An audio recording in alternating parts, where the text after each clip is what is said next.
Okay, this was initially going to be the microphone test for the Razer Kraken V4 Pro, but I thought I'll also use it as an opportunity to show you the issues I've been having with this headset. First of all, this microphone absolutely blows my voice out. It's took all the bass away. It sounds awful. It sounds like the kind of microphones people had to grab during the pandemic in a rush, which for a headset at this price, also comparing it to their previous headsets like the Black Shark V2 is just shocking. Why it's this low quality. Um, it forces you to use the new Synapse 4. The problem is this resets almost daily. My custom profile has reset again. Until I restart this PC, the volume mixer was set to 0, even though it was perfectly working. My game chat balancers again reset. And here's the examples of the microphone. This is the biggest issue I have with it, is that, like, for example, on Discord, I had 7 other people yelling and telling me to change this headset because they said I sounded awful.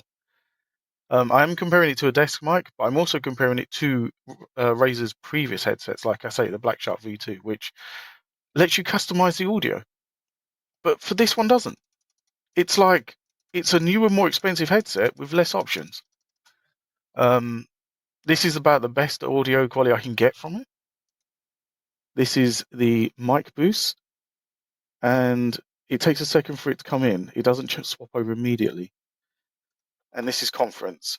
Now, while this is on, I'm also going to turn off the mic enhancements just so you can hear the changes. I do have to keep talking again because it doesn't come in immediately. And now is it back on? So let's go back to broadcast.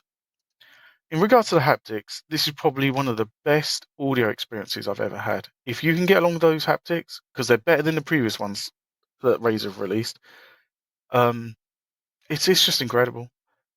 Watching films, listening to music, it really puts you in the scene. With games, it works really well for the 2 that I've tried so far, which has been Hogwarts Legacy and Silent Hill 2 remake. But the problem is the software only works when it wants to. So the only option you have is to click this, and then it will say it's detected a game or not. The problem you have is that if it doesn't detect the game, you know immediately in the game that it's missing the haptics. That's how much it does immerse you. But when it's not, when it chooses not to work, you're restarting this, you're restarting that. It's just another thing that just shows this software is not ready yet. This is the other issue, the mix amp. This looks amazing. It's such a silky smooth animation, but it makes you question why you even need to use the mix amp. There's a button on the front with a dial that lets you go through the options. The button goes through the menus, the dial changes those options. The problem is that the headset has most of it built on. What's the point of pressing a button and rotating a dial on a thing in front of you when you have a dial on the headset? What's the point of pressing, going through a menu to change the audio equalizer when there's a button on the headset? What's the point of going into the menu to change the haptic intensity when there's a button on the headset? They've made the headset so well, it makes you question what's the point of having this thing, apart from, like, it might work well if you have all your items connected up, your console and your PC. And that's if you don't have your console in the front room. If you have it all together, it's not bad for switching between them. Like, I've played it with the PS5, but again, the headset does everything. You don't really need to go into mess around with this mix amp, especially when it's normally we're going to be on the other side of the room. It's a very strange decision to make it like this because it looks amazing. It's just the headset's so well designed that half of this, it's not even needed. The line keeps resetting, so some days I will get 4 hours use and I have to come in, oh, it's back to 100. Other days, when this is set properly and it stays, it will last all day, which is great, especially with the extra power options and so on. Yeah. Oh, last of all, they've overdone so many little bits. This is the problem. It's the small bits that really annoy. For example, here,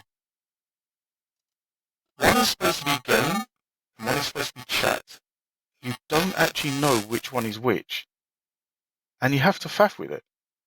Like, rather than having this big long name, they could have easily have just, Razer Kraken V4 chat, Razer Kraken V4 game. But it's just so many small things on top of this software that only works when it feels like it wants to work.